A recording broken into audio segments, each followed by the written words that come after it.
വെനസ്വേലയിൽ നിന്ന് എണ്ണ കടത്തുന്നുവെന്ന് ആരോപിച്ച് വടക്കൻ അറ്റ്ലാന്റിക്കിൽ റഷ്യൻ പതാകയുള്ള എണ്ണ ടാങ്കറും എണ്ണ കപ്പലും അമേരിക്ക പിടിച്ചെടുത്തുവെന്ന വാർത്ത വരുന്നുണ്ട്. റഷ്യൻ കപ്പലിന് സംരക്ഷണം നൽകാൻ റഷ്യ യുദ്ധക്കപ്പലുകളും അന്തർവാഹിനിയും അയച്ച സാഹചര്യത്തിലാണ് അമേരിക്കയുടെ കടുത്ത നടപടിയെ റഷ്യ കടുത്ത ഭാഷയിൽ അപലപിച്ചിട്ടുണ്ട്.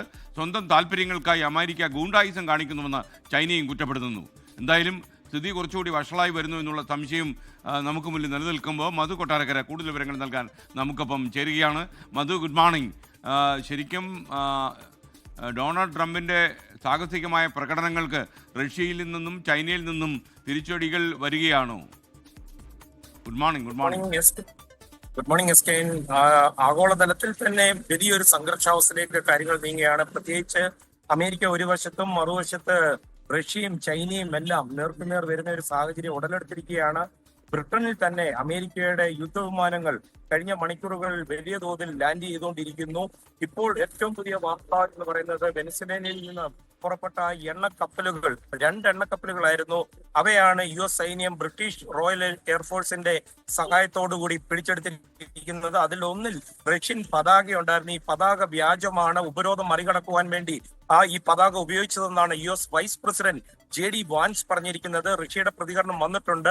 അതുപോലെ തന്നെ ചൈനയുടെ പ്രതികരണം വന്നിട്ടുണ്ട്. അമേരിക്ക ഗുണ്ടായിസം അവസാനിപ്പിക്കണം എന്നാണ് ചൈന ആവശ്യപ്പെടുന്നത്. ഏതാണ്ട് 200 മില്യൺ 2 ബില്യൺ 200 കോടി രൂപയുടെ എണ്ണയാണ് ചൈനയിലേക്ക് പോകാനിരിക്കുന്നതാണ്. വഴിതിരിച്ചുവിടാനുള്ള ശ്രമമാണ് ഡൊണാൾഡ് ട്രംപിന്റെ ഭാഗത്തു നിന്നുണ്ടാകുന്നത്.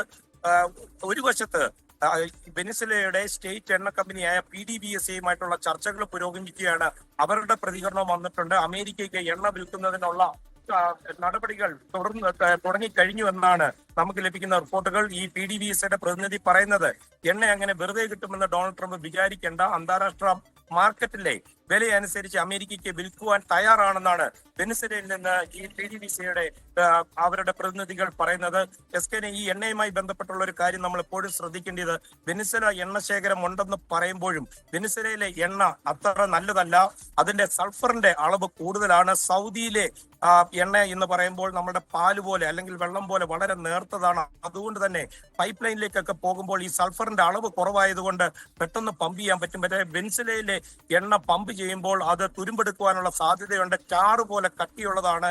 ഇത് പ്രോസസ് ചെയ്യാനായിട്ട് അമേരിക്കയിലെ ടെക്സസിലും ലൂസിയാനയിലും വർഷങ്ങൾക്ക് മുമ്പേ അതിന്റെ അടിസ്ഥാന സൗകര്യങ്ങളും റിഫൈനറികളും സ്ഥാപിച്ചിട്ടുണ്ട്. ഇത് കൂടാതെ പിന്നീടുള്ളത് ചൈനയിലെ ടീപോർട്ടും അതുപോലെ തന്നെ ഇന്ത്യയിലെ റിലയൻസിന്റെ റിഫൈനറികളുമാണ്. അതുകൊണ്ട് ഒരുപക്ഷെ വരും കാലത്ത് അമേരിക്കയുടെ മാർക്കറ്റിൽ കൂടെ ഇന്ത്യയിലേക്ക് ഈ എണ്ണ എത്തുന്നത് വിദൂരമല്ല എന്ന് വേണമെങ്കിൽ കണക്കുകൂട്ടാം. SKN.